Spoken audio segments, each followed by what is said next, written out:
Tentang manusia yang dapat memberi syafaat di akhirat, hanya Rasulullah atau juga biasa manusia lain seperti teman atau keluarga. Semua bisa. Semua orang mukmin akan memberikan syafaat. Semua mukmin akan memberikan syafaat. Itu dijelaskan dalam hadis Bukhari. Ya, bahwasanya setiap orang yang beriman itu kalau dia sudah lewat dari hisab, dia akan bisa memberikan syafaat kepada orang lain yang beriman tentunya. Bagaimana hukum atau dosa orang yang telah mu'allaf lalu dia murtad lagi? Ya sudah dianggap kafir. Tidak usah lagi bicara masalah dosa. Ya murtad, dia meninggal mati, masuk neraka, gitu kan? Karena sudah murtad. Tidak dianggap lagi ada dosa berhubungan dengan dosa lagi. Dosa itu artinya sesuatu yang masih bisa dimaafkan nantinya, gitu kan? Dia sudah tinggalkan, tidak ada lagi amal dia yang bisa diterima. Apakah berdosa memutuskan tali persaudaraan dengan orang yang telah murtad, padahal kita sudah mengingatkan akan dosa besar? Tidak usah putus silaturahim. Dia murtad seperti orang kafir umumnya, tetap kita silaturahim. Tetap saja, gitu kan? Tidak ada masalah dengan itu. Dan bukan tugas kita menghukumi dia.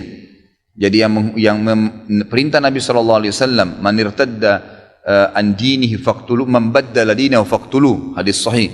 Siapa yang mengganti agamanya maka bunuhlah dia. Itu untuk pemerintah, bukan untuk individu, gitu kan? Jadi bukan kita yang harus menghukumnya. Bagaimana hukum atau sah tidaknya menikah dengan orang yang telah hamil, padahal itu bukan hamil dengan kita? Kita harus menolong orang yang telah hamil tersebut. Kenapa harus tolong orang yang sudah hamil dengan menikah? Menikahlah dengan wanita yang tidak hamil. Kenapa harus ditolong? Gitu kan? Artinya kalau tolong dikasih biaya, mungkin dia mau melahirkan nanti, ya seterusnya gitu kan? Bukan dengan cara menikahinya. Allahu alam. Kalau yang saya tahu, jangan nikahi wanita yang sudah dihamil di luar nikah. Kan gitu. Itu berarti dia sudah melakukan perbuatan zina dan itu berbahaya. Untuk masa depannya nanti Anda berbahaya. Saya sarankan carilah mukminah yang baik-baik. Perintah agama kita menyuruh menikah dengan wanita yang mukminah, yang belum disentuh oleh orang, gitu kan? Kenapa harus cari orang yang seperti ini? Kalau ditanya sahkah pernikahannya, sudah pernah saya jelaskan dan sering saya ulangin ini ya. Jadi kalau pendapat yang paling kuat sebenarnya, ada pendapat ulama yang mengatakan boleh saja, sah saja, tapi anaknya tidak dinisbatkan. Anaknya tidak dinisbatkan kepada pemilik sperma. Tapi pendapat yang saya pegangi adalah pendapat yang tidak sah. Pernikahan wanita yang hamil sampai dia meletakkannya. Karena Nabi SAW melarang wanita hamil untuk menikah di dalam hadis-hadis yang sahih, dan juga melarang menjatuhkan hukuman rajam ataupun cambuk bagi wanita yang hamil. Bagaimana cara bakti kepada orang tua yang sudah meninggal? Ya, doakan, sedekah atas namanya, umroh dan haji, kunjungin kerabatnya. Kalau ibu dan bapak itu bisa diganti baktinya dengan saudara-saudara kandungnya. Seperti sabda Nabi SAW, al-khalatu bimanzilatil Tante itu, saudara kandungnya ibu adalah pengganti atau sama posisinya dengan ibu. Jika bayi yang baru lahir lalu ia wafat ketika dilahirkan, apakah bayi itu wajib diakikahkan? Ini khilaf di antara ulama, tapi yang rajih adalah diakikahkan saja. Enggak ada masalah. Itu. Walaupun dia meninggal. Bagaimana dengan foto setengah badan yang dipajang di dinding tembok? Malaikat tidak masuk rumah juga. Saya sarankan lebih baik baca di buku ini ya. Ini buku kebetulan saya sudah bawakan, memang malam ini ada buku ini.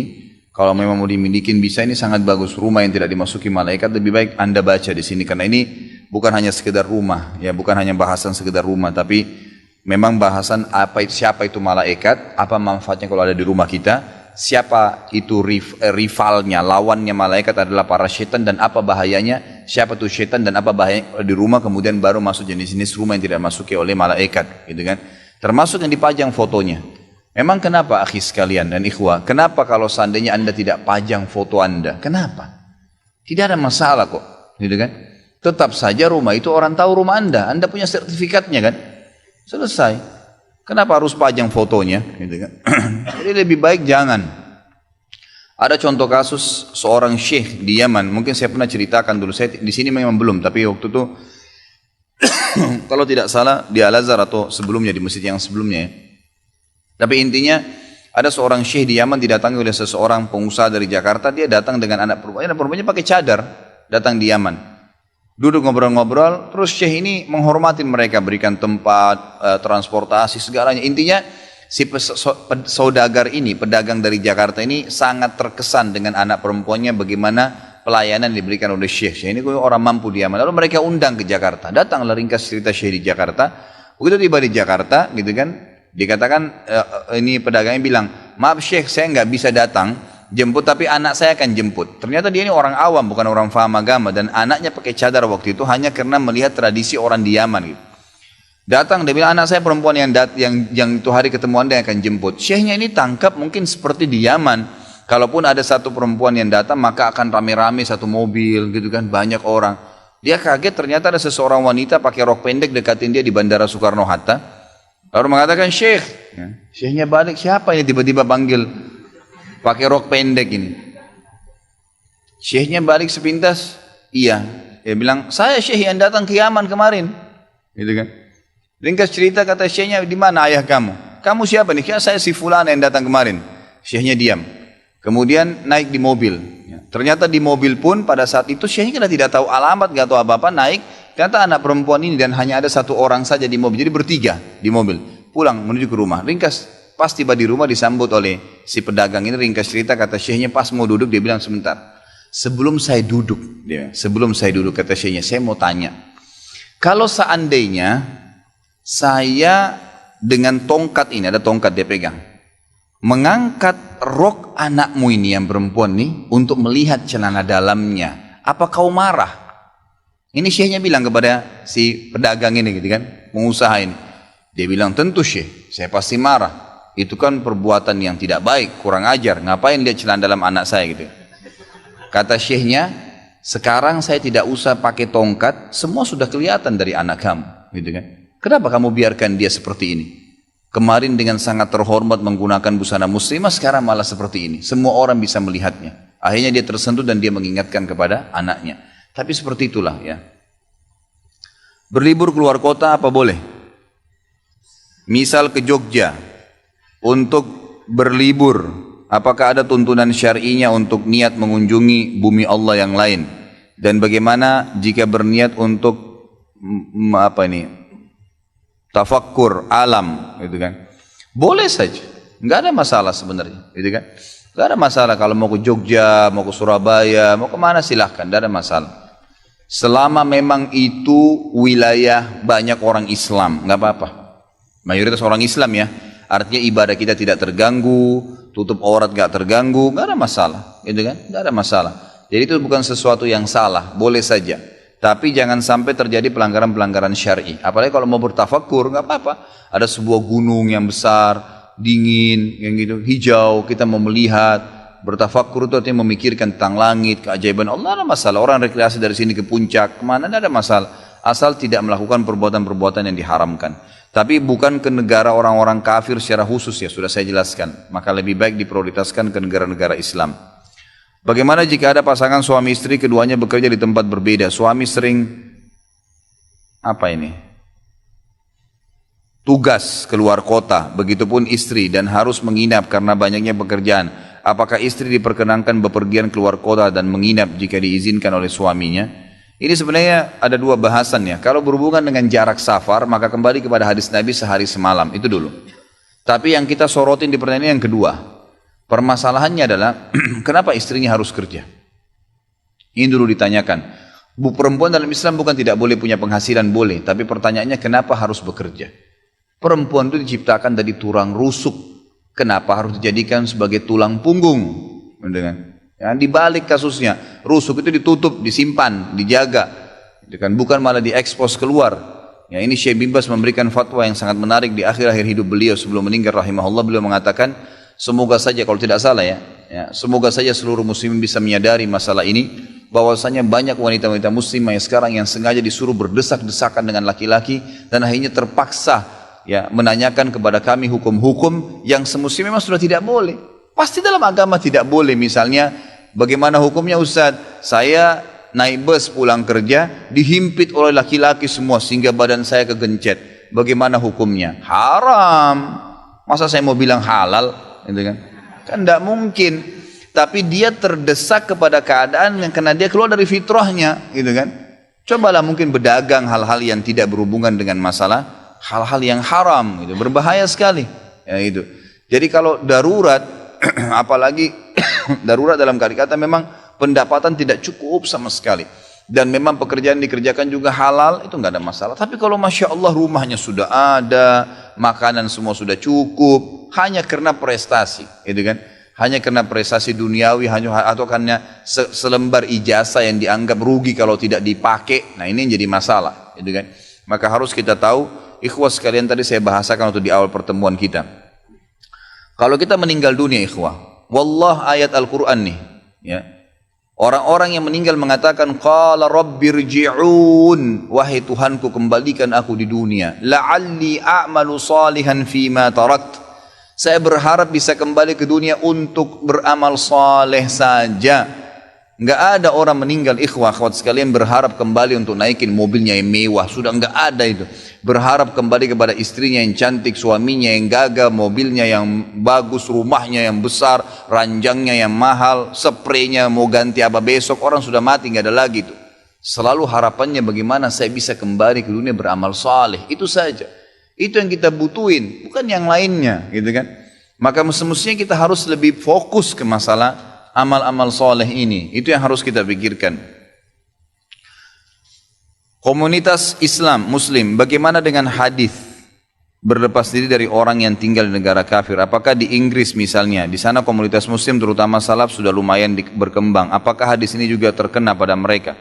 Tentu saja, ya hadis ini maksudnya ana bari'um mimma asya baina adhrul musyrikin, yang kurang lebih artinya saya berlepas diri. Ya, kata Nabi SAW, bagi orang yang tinggal di tengah-tengah orang kafir, artinya memang mereka berada di tengah-tengah orang kafir yang mereka tidak bisa beribadah. Kalau anda bisa beribadah, silahkan. Tidak ada masalah. Kan sudah saya katakan ya. Kalau kita hidup di negara-negara non-muslim, memang mereka mayoritas, tapi orang Islam tetap bisa beribadah, tidak terganggu akidahnya, tidak diganggu, silahkan. Nggak ada masalah. Tapi yang menjadi fakta lapangan sekarang, kebanyakan, kalau negara Islam, maka pemimpin-pemimpin Islam itu tidak pernah mengganggu orang non-muslim. Subhanallah, nggak pernah ada sejarah di dunia raja Islam sengaja membunuh masyarakat kafir yang kafir di negara, nggak pernah. Tapi pemimpin non Muslim yang membunuh orang Islam, masyarakatnya banyak kasusnya, itu kan? Bukankah sekarang di Angola, di Afrika itu semua masjid dirubuhkan? Semua masjid dirubuhkan sekarang, tidak boleh dianggap Islam agama teroris. Pemimpinnya non Muslim.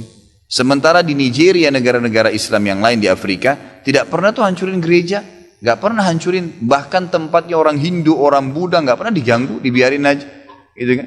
Di zaman Umar bin Khattab, di zaman para sahabat, para tabi'in, ya, para ulama, khalifah-khalifah Islam, tidak pernah mereka merusak tempat-tempat ibadah, dibiarin sambil didakwain, gitu kan? Seperti itu keadaannya. Kalau anda yakin tidak terganggu dari sisi ibadah, bisa saja kita bebas berdakwah, bahkan makin berkembang Islam, silakan. Nabi SAW waktu mengutus Mus'ab bin Umair ke Yaman, ke Madinah, dan di Madinah ternyata mayoritasnya orang Muslim tadinya. Kemudian setelah beliau berdakwah ternyata jadi berkembang pesat Islam, bahkan menjadi kekuatan negara Islam nantinya. Maka itu nggak ada masalah, nggak ada masalah. Yang penting jangan terganggu. Yang sering saya teriak-teriakan di ceramah ini kan, kalau anda tinggal di negara non Muslim, kemudian kita jadi minoritas dan susah sekali ibadah, nggak bisa. Mau izin sholat aja nggak dikasih sama atasannya. Kadang-kadang kemarin ada yang SMS sama saya, WhatsApp sama saya tanya dari Hong Kong, katanya bagaimana hukumnya pada saat saya sedang menghidangkan khamr, minuman keras untuk tuan saya, dan memasakkan babi karena mereka makan babi. Kira-kira saya sebagai ustadz mau jawab apa? Boleh? Kira-kira boleh atau tidak boleh? Jelas saya mengatakan tidak boleh, haram. Nggak mungkin. Kalau saya mengatakan boleh, saya menghalalkan apa yang Allah haramkan. Haram, tidak boleh menyentuh daging babi, apalagi masak dan menghidangkan. Minuman khamr, apa kata Nabi SAW? Allah melaknat pembelinya, penjualnya, yang mencatat jadi saksi, gitu kan? Dan yang mendukungnya, semua masuk. Dilaknat semuanya, nggak boleh. Sayang, apa memang anda nggak bisa bekerja kecuali harus bekerja di tempat-tempat yang haram? Tidak boleh. Itu kan, kalau anda bilang kalau begitu Ustadz berarti larang kami keluar negeri, ya ini tergantung bahasan lain lagi. Kalau darurat, pekerjaan anda darurat, memang tidak bisa lagi hidup kecuali dengan itu, harus hijrah ke negara non muslim, itu lain, bahasanya lain, luas gitu kan. Tapi kalau keadaan begini anda tanyakan kepada saya, halalkah pendapatan seseorang yang kerja jual khamr? Haram. Dari mana halalnya? Khamrnya haram, lalu dihidangkan, kita ikut-ikutan gitu kan. Saya bekerja di perusahaan di mana klien-klien saya dari berbagai bidang industri termasuk bank, asuransi, leasing, dan rokok. Perusahaan kami membantu para kliennya untuk memperbaiki proses bisnis sehingga produktivitas dan efisiensinya meningkat. Apa hukum bekerja di perusahaan tersebut? Minimal syubhat. Kalau misal memang dia masih punya banyak klien ya, di antaranya mungkin kliennya perusahaan rokok, tadi asuransi dan leasing atau perbankan. Mungkin ada perusahaan-perusahaan lain yang masih normal. Berarti dia minimal syubhat gitu kan. Artinya ada pendapatan yang halal, ada pendapatan yang haram. Dan syubhat ini lebih baik dijauhi. Syubhat itu lebih baik dijauhi. Ikhwah sekalian, saya lihat dari pertanyaan ini semua kayaknya masih perlu saya titik beratkan begini. Wallahi ikhwah, yang memberikan rezeki Allah Azza wa Jal. Allah dari langit sana yang menurunkan rezeki, bukan bos Anda. Bukan manusia, gitu kan? Kenapa takut sekali meninggalkan tempat haram? Kalau haram jangan dipertahankan, nggak boleh. Pendapatan haram itu akan menjadi penyebabkan banyak sekali.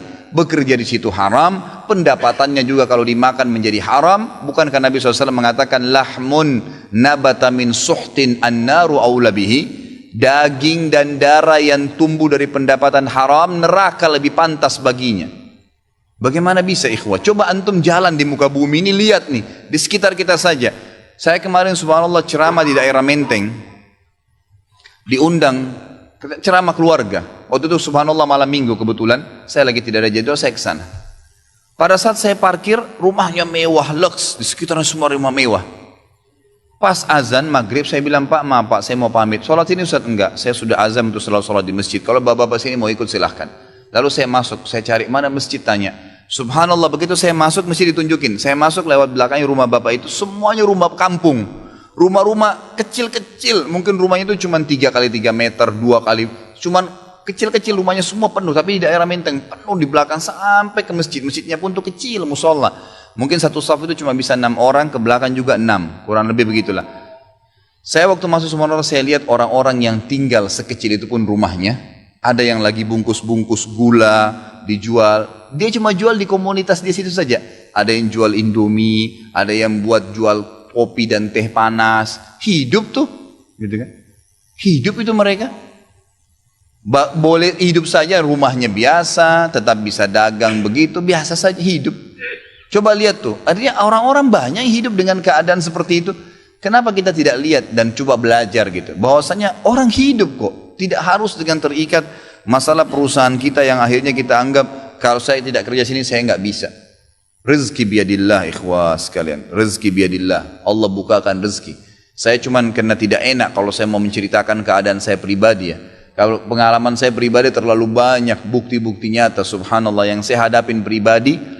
Pada saat lagi terdesak dari sisi ekonomi, godaan luar biasa, ada pinjaman yang berbunga, ada yang begini, ada yang begitu, tetap saya tolak, saya komitmen.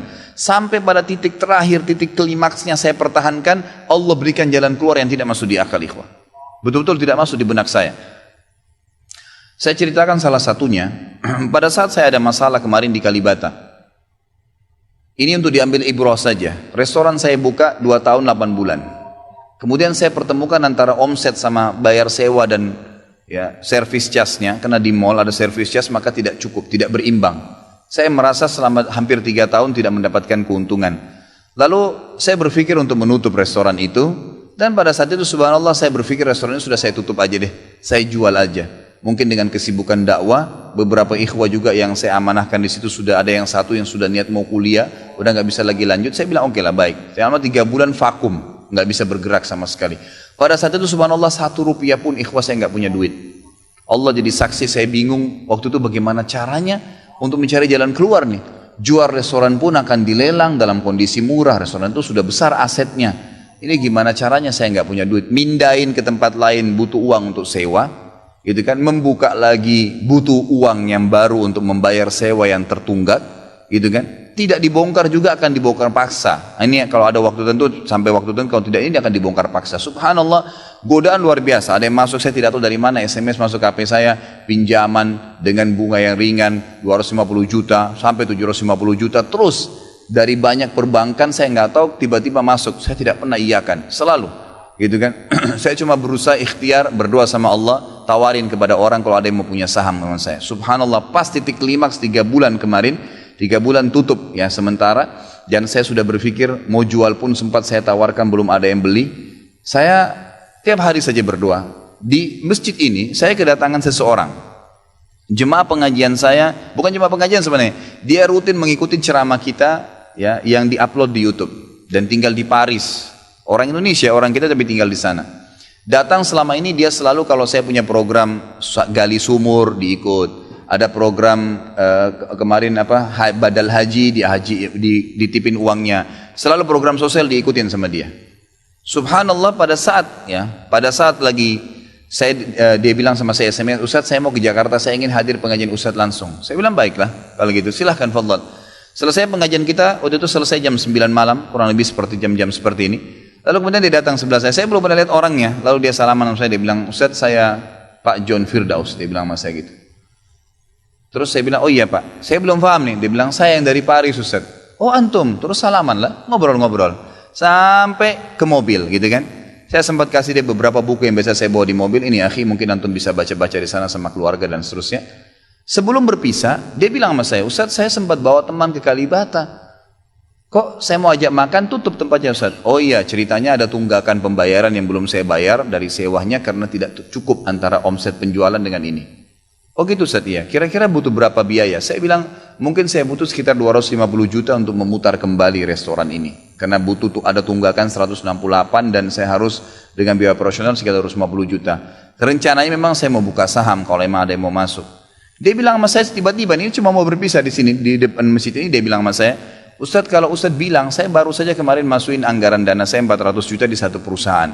Kalau saya tahu saya akan ikut sama Ustadz. Ya sudahlah akhi, qadarullah nggak apa-apa gitu kan. Tapi kalau emang Ustadz mau, saya coba pikirkan, nanti saya pertimbangkan. Kira-kira berapa? Saya bilang saya akan buka saham 250 juta itu 10% dari omset antum akan ambil. Karena aset restoran sekarang 2,5 M. Baiklah, dia bilang sama saya gitu.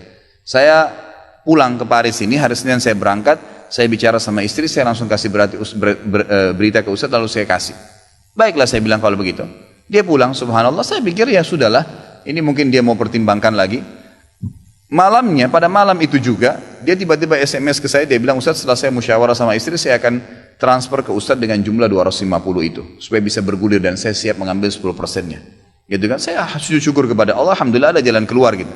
Subhanallah, saya ke Kalibata, saya bicara besoknya sama GM-nya, saya ngobrol, ini gimana jalan keluar, saya sudah ada duitnya sekarang dan mau diputar. Oh udah nggak bisa Pak Khalid, ini kan sudah 3 bulan vakum, udah nggak bisa, harus dibongkar, udah tutup, nggak bisa lagi. Kalau Pak Khalid mau pindah tempat lain silakan, atau mau buka sini kembali harus ganti nama. Baiklah, saya coba kembali kepada Allah SWT lagi berdoa, ya Allah berikan petunjuk, ada apa sebenarnya ini, bagaimana jalan keluarnya. Hati saya subhanallah cenderung untuk keluar gitu kan. Udahlah mungkin saatnya untuk keluar dari situ, karena memang selama ini ada teman-teman saya berikan masukan juga yang sering datang, akhi di sini parkiran susah, akhi di sini kadang-kadang tidak ditahu dan seterusnya, lebih baik kalau ente keluar. Saya tiba-tiba berpikir mungkin saya keluar deh, saya iseng aja di condet, saya mutar-mutar, coba deh saya cari ruko, mungkin ada dengan 250 juta daripada saya bayar ke Kalibata, mendingan saya sewa ruko, mungkin bisa sewa 2 tahun, ya, mungkin 75 juta, 100 juta per tahun, saya bisa dapat 2 tahun, lalu saya coba gulirkan lagi. Dengan izin Allah, di depan rumah, di Jalan Raya Condet itu dekat rumah orang tua saya, ada 1 ruko, 2 ruko disambung, 3 tingkat, dan ruko itu bekas travel haji umroh, gitu kan. Pas dipasang spanduknya disewa, dikontrakin, gitu kan. Saya langsung tanya, saya telepon, setelah saya tinjau beberapa lokasi, kemudian saya telepon. Dia bilang boleh, silakan Bapak lihat, saya lihat ke dalam, cocok, alhamdulillah 3 lantai itu, kemudian saya tanya sewanya, ternyata dananya juga mencukupin, gitu kan, dananya mencukupin. Lalu kemudian saya mulailah ya proses, saya bayar sewanya, kemudian saya juga proses pemindahan, dan insya Allah dalam waktu dekat akan dibuka. Tapi saya melihat dari pelajaran sini ikhwah, bahwasanya jalan keluar dari Allah itu ribuan, jutaan jalan keluarnya. Sabarin aja, nikmatin prosesnya. Setiap penawaran haram, tolak, jangan pernah mau. Dengan izin Allah akan ada jalan keluar, tidak ada. Kata Nabi SAW, man taraka syai'an lillah abdalahu khairan min, gitu kan. Jadi tidak ada sama sekali. Subhanallah, pada saat itu saya harus bayar sewa 225 juta, uang sisa 250 juta pada saat itu. Terus kemudian saya sempat telepon ke akh itu lagi, ya, Pak John, semoga Allah jaga beliau. Saya sempat telepon, kemudian saya katakan, akhi, kemarin antum bilang antum sempat masukin dana 450 di 400 di Jakarta itu.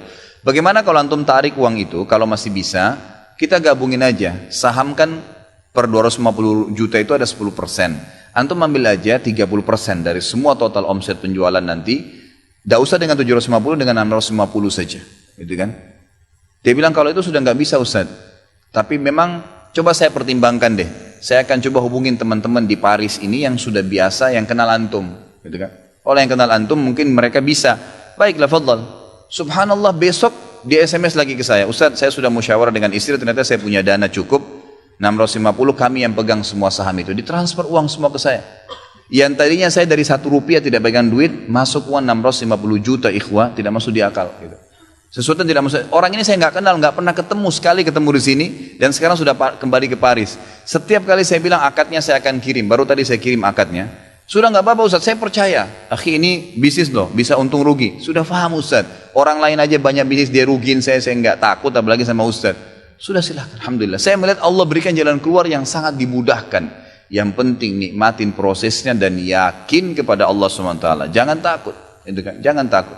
Dan ada banyak kisah seperti ini dalam hidup saya yang saya mungkin sebagian tidak diceritakan gitu kan. Cuma ini tadi saya buka supaya memang bisa ada pengalaman. Karena rata-rata sini karena hanya masalah kekhawatiran saja. Kekhawatiran rezeki yang insya Allah tidak akan ada masalah dalam kehidupan kita.